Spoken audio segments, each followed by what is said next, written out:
So Diana, just getting back to this, very interesting. Many of us, millions of us around the world said, it's unbelievable what she did. But why'd she do it without a shark cage? Why? The public, and rightly so, thinks that a shark cage is all about being protected from sharks. You would think that. But the truth is, those of us in the sport, and I have used them before, you can never be as safe as where you're within a steel cage moving along.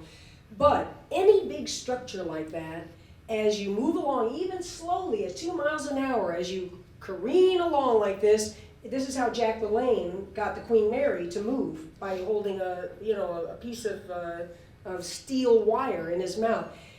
Eddies come swirling around the side. They're small, but it's just physics. Then they come around the back and they start moving that cage forward. There was an Australian swimmer, terrific swimmer, named Susie Moroney, happens to be a wonderful person as well. She swam across Cuba in a cage. It was 27 hours, which is impossible for any, Michael Phelps couldn't do it that fast. But the cage adds all this rear speed. You're going 2, then 3, then 4 times your speed. So if you use a cage, there's an asterisk next to your name. And for my team and me, I didn't want any asterisk. Did you encounter any sharks on the way? There are always sharks out there. That's where they live. And I wrote them a letter and said, just take a vacation, and our shark divers, how will I ever thank them? Again, there's no hyperbole to this. You are in dangerous territory.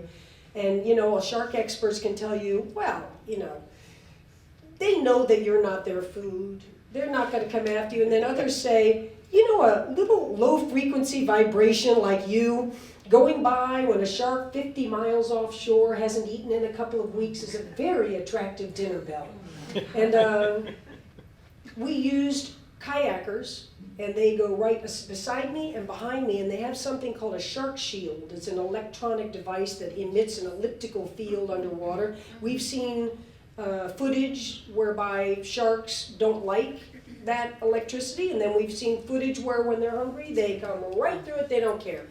But my guys, my divers, and they were exhausted at the end of this thing. They wear giant diver fins, and they're in the water all night, and we go in pitch black at night because lights attract box jellies, and they attract bait fish, and they attract sharks. So we're out there sometimes, Pauline, you can't see your hand in front of your face. No. And Pauline's like at the revival, no, you can't. No. Amen. You can't see a thing up there.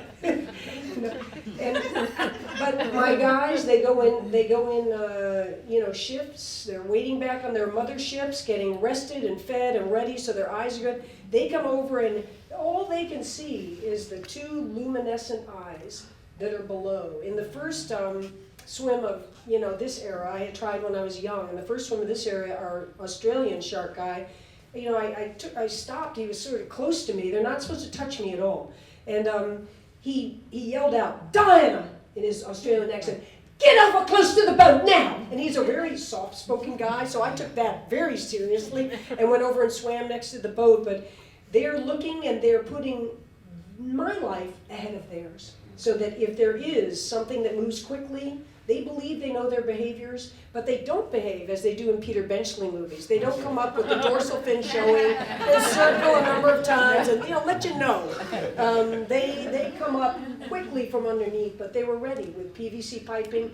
No lethal guns. We do not kill animals on our way across. Yeah. Was that the question you asked? It is. So you're saying this is not Japan at all? Killing sharks? We don't kill any animal on the way across. None. Yeah.